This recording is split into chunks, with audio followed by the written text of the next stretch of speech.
Italy में आयोजित G7 शिखर सम्मेलन का समापन हो गया। इस सम्मेलन में भारत के प्रधानमंत्री नरेंद्र मोदी ने भी देश का प्रतिनिधित्व किया। G7 उन्नत अर्थव्यवस्था वाले देशों का एक समूह है।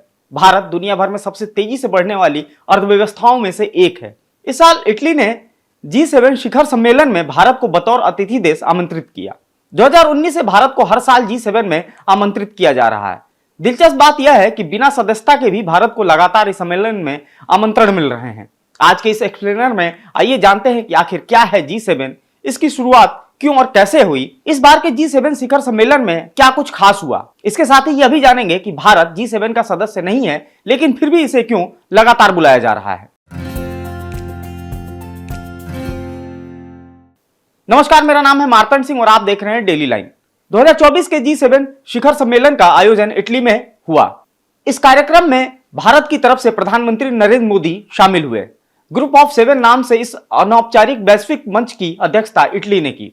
सम्मेलन में America, Britain, Canada, France, Germany, Japan और यूरोपीय संघ के नेताओं के साथ साथ कई राष्ट्रों के और अंतर्राष्ट्रीय संगठनों के प्रतिनिधि इसमें सम्मिलित हुए।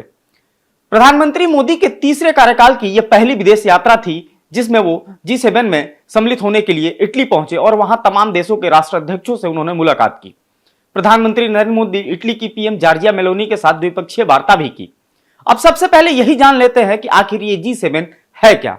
दरअसल G7 एक अनौपचारिक वैश्विक मंच है जिसका पूरा नाम ग्रुप ऑफ 7 है।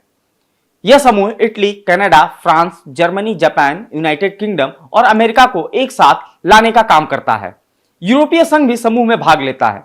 1973 के ऊर्जा संकट के जवाब में आर्थिक सहयोग के लिए एक मंच के रूप में G7 बनाया गया था। इसका पहला शिखर सम्मेलन 1975 में फ्रांस के रैम्बो इलेट में आयोजित किया गया था, जिसमें France, America, UK, Germany, Japan और इटली शामिल हुए थे। हालांकि 1976 के समूह में कनाडा भी शामिल हो गया, जो कि G7 का वर्तमान स्वरूप भी है। 1997 से 2013 के बीच G7 का विस्तार G8 में हुआ, जिसमें रूस भी शामिल हो गया। हालांकि 2014 में क्रीमिया के नियंत्रण में लेने के बाद रूस की भागीदारी निलंबित कर दी गई थी। हर साल 1 जनवरी से शुरू होकर कोई एक सदस्य देश बारी बारी से इस समूह का नेतृत्व संभालता है।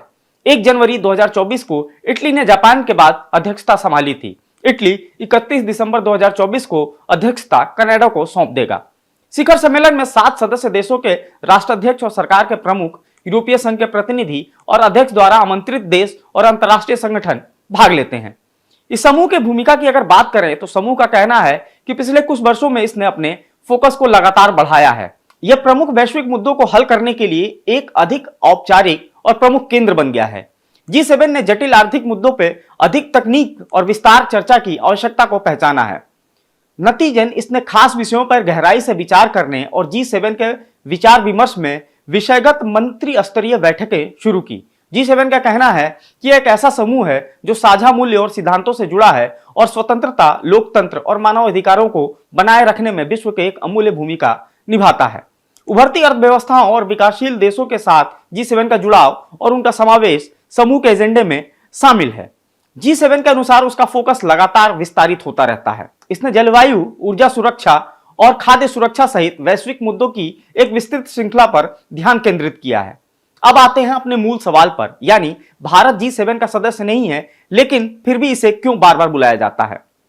दरअसल इटली में आयोजित हुए इस G7 शिखर सम्मेलन में इस साल इटली ने भारत को अतिथि देश के तौर पर आमंत्रित किया।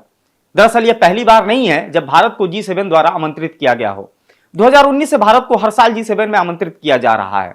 2023 में जापान, 2022 में जर्मनी, 2021 में यूके और 2019 में फ्रांस ने भारत को आमंत्रित किया था।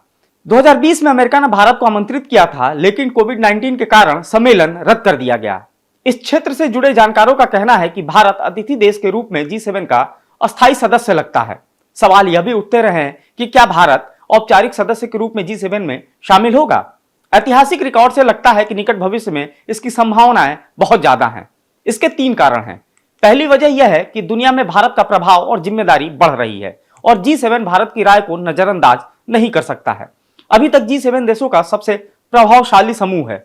यह खास तौर पर तब और महत्वपूर्ण हो जाता है जब संयुक्त राष्ट्र सुरक्षा परिषद का प्रभाव लगातार कम हो रहा है। अमेरिका और चीन रूस के बीच रिश्ते खराब होने की वजह से संयुक्त राष्ट्र सुरक्षा परिषद अब मजबूत फैसले नहीं ले पा रहा है। रक्षा व्यय के मामले में भारत दुनिया में चौथे स्थान पर है। भारत की जीडीपी ब्रिटेन, फ्रांस, इटली और कनाडा से कहीं ज्यादा है। साथ ही भारत एक लोकतांत्रिक देश है, इसलिए G7 हर साल भारत को आमंत्रित करता है और उससे संवाद करना चाहता है। दूसरी बात यह है कि दुनिया को चीन की जगह भारत जैसी जिम्मेदार शक्ति की जरूरत है। चीन और भारत के बढ़ते कद के बावजूद दोनों देशों के रवैये में बिल्कुल अंतर है। जहां दक्षिण सागर में चीन फिलीपींस समेत कई देशों के साथ अपने क्षेत्रीय दावे के लिए होड़ कर रहा है, वहीं भारत अपने पड़ोसियों को साथ लेकर चलने में विश्वास रखता है।